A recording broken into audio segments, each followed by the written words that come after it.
government's stance on Kashmir is absolutely clear. It was our jugular vein. It is our jugular vein. तुम बलोचिस्तान में पाकिस्तानियों के खून से होली खेलोगे, इसकी कीमत तुम्हें दिल्ली से लेकर मकबूजा कश्मीर के अंदर तक अदा करनी पड़ेगी। इस दरिया से हमारा पानी बहेगा या उनका खून बहेगा। ना इधर ना उधर, सीधे मुद्दे पर नजर। और क्या है आज की खबर, आप देखना शुरू कर चुके हैं न्यूज 18 आपके पुनीत के साथ। तो भारत और पाकिस्तान के बीच टेंशन अपने चरम पर है। क्या युद्ध होगा, इसका सटीक जवाब कहीं से भी आ नहीं रहा, लेकिन हालात तो यही बयां कर रहे हैं कि युद्ध की संभावना पूरी बन चुकी है। इस बीच कई खबरें सामने आ रही हैं, उनका जिक्र आज के इस वीडियो में हम करेंगे। मसलन पाकिस्तान की तरफ से दी जाने वाली परमाणु हमले की धमकी, सिंधु जल समझौता रद्द होने के बाद पाकिस्तान में कहीं सूखा तो कहीं बाढ़ से हालात क्यों बन गए। पाकिस्तान यह भी दावा कर रहा है कि भारतीय एयरलाइंस का वो दिवाला निकाल देगा। इसके पीछे वो क्या कारण दे रहा है, और दिवाला निकालने का हवाला देने वाला पाकिस्तान खुद क्यों चीन के सामने हाथ फैला रहा है। और हां, अगर पाकिस्तान और हिंदुस्तान के बीच युद्ध होता है तो कौन किसका साथ देगा, इन सारे मामलों पर हम आज के वीडियो में बात करने वाले हैं। तो शुरू करते हैं वीडियो, और सबसे पहले बात कर लेते हैं अल्टीमेटम की। तो भारत में रहने वाले पाकिस्तानियों को देश छोड़ने के लिए दिया गया समय 26 अप्रैल को खत्म हो गया। ऐसे में पाकिस्तान के उन नागरिकों के सामने अब सबसे बड़ा सवाल यही है कि उनका क्या होने वाला है। हालांकि अभी सिर्फ सार्क वीजा की अवधि समाप्त हुई है, जबकि मेडिकल वीजा 29 अप्रैल तक मान्य रहेगा। अन्य सभी श्रेणियों के वीजा 27 अप्रैल के बाद मान्य नहीं रहेंगे। कोई भी पाकिस्तानी नागरिक जो तय वक्त तक भारत से नहीं गया तो उसे ओवर स्टेइंग विदेशी नागरिक माना जाएगा, और फिर कानून के मुताबिक ही उन पर कार्रवाई की जाएगी। दरअसल भारत ने पहलगाम में हुए हमले के बाद 1960 की सिंधु जल संधि को निलंबित करने और अटारी वाघा सीमा चौकी को तत्काल रूप से बंद करने समेत कई कदमों की घोषणा की। इसके बाद से भारत में मौजूदा पाकिस्तानियों में देश छोड़ने की होड़ लग गई, जो कि 26 अप्रैल को रात 12 बजे ही खत्म हो गई थी।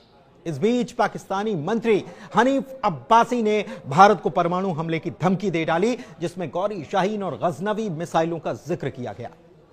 पाकिस्तान के मंत्री हनीफ अब्बासी रेल मंत्री हैं, जिन्होंने भारत को खुलेआम परमाणु हमले की धमकी देकर तनाव को और बढ़ाने का काम किया और चेतावनी दी कि इस्लामाबाद के पास मौजूद गौरी शाहीन और गजनवी मिसाइलें और 130 परमाणु हथियार सिर्फ भारत के लिए रखे गए।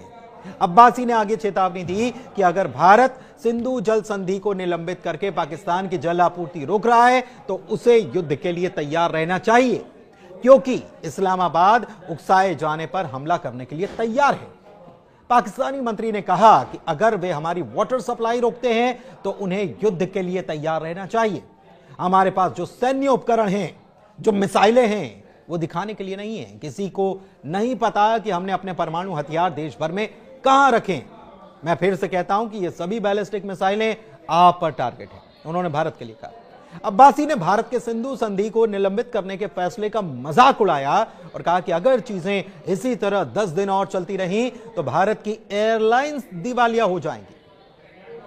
मंत्री ने यह भी दावा किया कि पाकिस्तान ने पहले ही भारत के द्विपक्षीय व्यापार को घटाने के फैसले के परिणामों के लिए तैयारी शुरू कर दी, यह संकेत देते हुए कि इस्लामाबाद किसी भी आर्थिक कार्रवाई का मुकाबला करने के लिए तैयार बैठा है।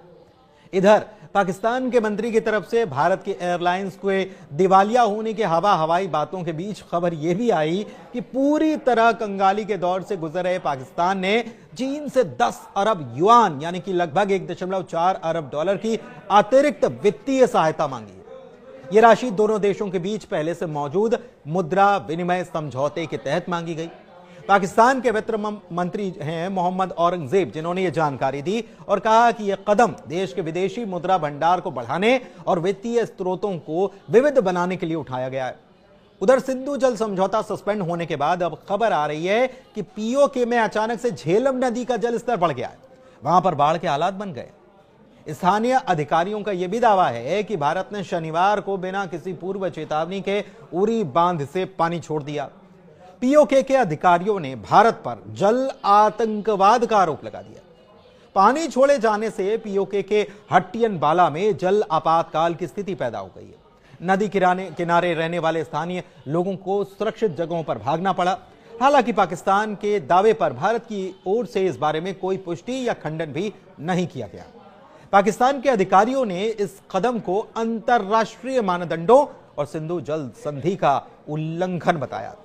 उधर हाला और धालकोट के निचले इलाकों में मध्यम बाढ़ की खबर भी है। इसमें जानवरों और फसलों को भारी नुकसान की कुछ रिपोर्ट्स भी सामने आई है। बताते चले कि एक समझौता है, इसे विश्व बैंक के द्वारा साझा नदी के पानी को कंट्रोल करने के लिए किया गया था, जिसमें कहा गया था कि दोनों देश डाउनस्ट्रीम नुकसान को रोकने के लिए पानी छोड़ने की जानकारी साझा करते हैं। आइए अब दो अहम पहलुओं पर बात करते हैं। एक तो यह कि अगर युद्ध होता है तो कौन किसके साथ खड़ा होगा, क्योंकि भारत की सीमा कई मुल्कों से लगती है। ऐसे में भारत के लिए यह काफी अहम भी है। दूसरा यह कि पाकिस्तान बात बात पर जिस परमाणु हमले की धमकी दे देता है, उस परमाणु बम का होगा क्या। तो दोनों खबरों को समझते हैं। पहले बात पड़ोसियों की कर लेते हैं। भारत के साथ पाकिस्तान समेत करीब 7-8 देशों की सीमाएं लगती हैं। भारत के पश्चिम में पाकिस्तान, उत्तर में चीन, नेपाल और उत्तर पूर्व में भूटान, पूर्व में बांग्लादेश और म्यांमार है। दक्षिण में श्रीलंका और दक्षिण पश्चिम में मालदीव की सीमाएं लगती हैं। अगर जम्मू कश्मीर की पाक अधिकृत कश्मीर सीमा को जोड़ दें तो अफगानिस्तान का कुछ हिस्सा भी भारत की सीमा से लगता है। हालांकि अफगानिस्तान की यह सीमा बड़ी विवादित क्षेत्र है और इस लिहाज से देखा जाए तो भारत पाकिस्तान में युद्ध होने से इन देशों का रुख क्या होगा, इस पर बात करते हैं। चीन की बात करते हैं। चीन और पाकिस्तान के बीच गहरे रणनीतिक संबंध हैं। खासकर चाइना और पाकिस्तान इकोनॉमिक कॉरिडोर यानी कि CPEC दोनों देशों के संबंध को और मजबूत करता है। युद्ध की स्थिति में चीन पाकिस्तान को कूटनीतिक और सामरिक समर्थन जरूर देगा, जिसमें हथियारों की आपूर्ति करना और आर्थिक रूप से सहायता करना भी शामिल हो सकता है। हालांकि भारत के साथ व्यापार और सीमा विवाद को बैलेंस करने के लिए चीन प्रत्यक्ष सैन्य हस्तक्षेप से बचेगा। भारत के लिए यह स्थिति चुनौतीपूर्ण हो सकती है, क्योंकि चीन का समर्थन पाकिस्तान की सैन्य क्षमता को बढ़ा सकता है। बांग्लादेश की बात करें तो 71 के युद्ध में भारत की निर्णायक भूमिका के बाद बांग्लादेश भारत के प्रति कृतज्ञ थैंकफुल रहा है। लेकिन बीते साल शेख हसीना सरकार जब गई तो उसके बाद बांग्लादेश में यूनुस सरकार आई और उसकी भूमिका संदेह में। युद्ध की स्थिति में बांग्लादेश शायद भारत का समर्थन नहीं करेगा, क्योंकि पहलगाम हमले के बाद बांग्लादेश ने इस घटना पर संवेदना प्रकट नहीं की। ऐसे में बांग्लादेश पूर्वी मोर्चे पर भारत के लिए कहीं ना कहीं चिंता का सबब बन सकता है, भारत भी जानता है। श्रीलंका और मालदीव की बात कर लेते हैं तो श्रीलंका और मालदीव भारत के साथ मजबूत आर्थिक और रक्षा संबंध रखते आए हैं। श्रीलंका जो चीन के प्रभाव से हालांकि जूझ रहा है, शायद तटस्थ रहे, क्योंकि वो दोनों पक्षों के साथ संतुलन बनाए रखना चाहेगा। मालदीव की बात कर लें तो मुइज़्ज़ू भारत के पड़ोसी पहले नीति से लाभान्वित होता है। वैसे भी पिछले साल के घटनाक्रम के बाद भारत का समर्थन वो शायद न करे। नेपाल और भूटान की बात करें तो नेपाल भारत के साथ ऐतिहासिक और सांस्कृतिक संबंध रखता है। चीन के बढ़ते प्रभाव के कारण वो तटस्थ रह सकता है, इसकी संभावना ज्यादा है। भूटान जो भारत पर रक्षा और विदेश नीति के लिए निर्भर है, भारत का मजबूत समर्थन करेगा। भूटान की सामरिक स्थिति भारत को हिमालयी क्षेत्र में लाभ दे सकती है। भारत के पड़ोसी देशों में भूटान ही ऐसा देश है जो भारत का खुलकर समर्थन करेगा।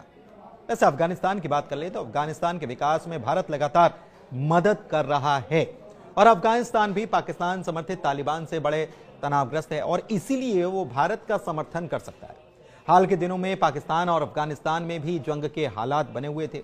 ऐसे में अफगानिस्तान अप्रत्यक्ष तौर पर भारत की मदद कर सकता है। वैसे भी पहलगाम हमले के बाद अफगानिस्तान की तरफ से प्रतिक्रिया आई थी। पाकिस्तान के परमाणु हथियार बंदर के हाथ में तलवार की तरह है, इसकी बात कर लेते हैं। दुनिया के 9 परमाणु देशों में सबसे गैर जिम्मेदार पाकिस्तान है, जो हर छोटे बड़े विवाद में परमाणु बम की धमकी देने लग जाता है। पहलगाम में 26 हिंदू पर्यटकों के नरसंहार के बाद जब भारत ने उसकी गर्दन दबाई तो पाकिस्तानी मंत्रियों ने फिर वही गीदड़ भभकी दोहराने शुरू कर दी। पाकिस्तान में आतंकी सोच के कारण ही अमेरिका ने पाकिस्तान के परमाणु बमों को छीनने का प्लान बना रखा है। पाकिस्तान के परमाणु बमों को छीनने के लिए अमेरिका का एक सीक्रेट प्लान है, स्नैच एंड ग्रैब प्लान तैयार है, यानी कि हथियारों को छीनकर अपने कब्जे में कर लो। 2011 में इससे जुड़ी पहली बड़ी खबर आई थी जब पाकिस्तान का परमाणु बम छीन लेने की बात हुई थी अमेरिका की तरफ से। पाकिस्तान के पास 170 के आसपास परमाणु हथियार हैं और सुरंग और सैन्य ठिकानों में छिपे हैं, लेकिन उसका गैर जिम्मेदाराना रवैया दुनिया को हमेशा से डराता है। पाकिस्तान में अराजकता फैली, आतंकी इन बमों पर अगर कब्जा करने की कोशिश करें और भारत के साथ युद्ध छिड़ा तो अमेरिका चुप नहीं बैठेगा। स्नैच एंड ग्रैब प्लान के मुताबिक अगर अमेरिकी राष्ट्रपति को लगता है कि पाकिस्तान के परमाणु हथियार उनके देश या हितों के लिए खतरा हैं, तो वो इस प्लान को फिर से एक्टिव कर देंगे। इस प्लान में क्या होगा इसकी कोई खास जानकारी नहीं है, लेकिन माना जाता है कि तब अमेरिकी स्पेशल फोर्स जैसे कि डेल्टा फोर्स या नेवी सील्स जो हैं वो तेजी से पाकिस्तान में दाखिल हो जाएंगी। ये परमाणु बमों को गलत हाथों में पड़ने से बचाने के लिए ऐसा कर सकती है। हालांकि ये मुश्किल माना जा सकता है क्योंकि पाकिस्तान के परमाणु हथियार कई जगहों पर मौजूद हैं। अमेरिका ने दरअसल ये योजना 9/11 के हमले के बाद बनाई थी, जब उसे डर था कि पाकिस्तान के बम आतंकियों के हाथ में लग सकते हैं। 2011 में ओसामा बिन लादेन को पाकिस्तान में मारने के बाद यह चिंता और बढ़ गई थी। और अब एक बार फिर से, जब आपको याद होगा कि अभी हाल ही में ईरान के मामले को लेकर क्यों अमेरिका टेंशन में, अमेरिका चाहता है कि ईरान के साथ परमाणु संधि हो जाए क्योंकि उसे इस बात का कहीं ना कहीं डर है कि अगर ईरान की तरफ से परमाणु हथियार विकसित कर लिया जाता है तो न केवल मिडिल ईस्ट के लिए टेंशन वाला होगा बल्कि अमेरिका के लिए टेंशन होगा और उसके ये हथियार कहीं ना कहीं आतंकवादियों के हाथ लग सकते हैं। इसी बात को, इसी चिंता को जताते हुए अमेरिका नहीं चाहता कि ईरान अपना परमाणु कार्यक्रम जारी रखे। और इस बीच पाकिस्तान की तरफ से बार बार यह धमकियां दिया जाना अमेरिका की टेंशन को भी जाहिर तौर पर बढ़ा सकता है और हो सकता है कि इस मामले में अमेरिका स्नैच एंड ग्रैब वाली पॉलिसी को फिर से अमल में ला दे। धन्यवाद। Our stance on Kashmir is absolutely clear. It was our jugular vein. It is our jugular vein. तुम बलूचिस्तान में पाकिस्तानियों के खून से होली खेलोगे, इसकी कीमत तुम्हें दिल्ली से लेकर मकबूजा कश्मीर के अंदर तक अदा करनी पड़ेगी। इस दरिया से हमारा पानी बहेगा या उनका खून बहेगा।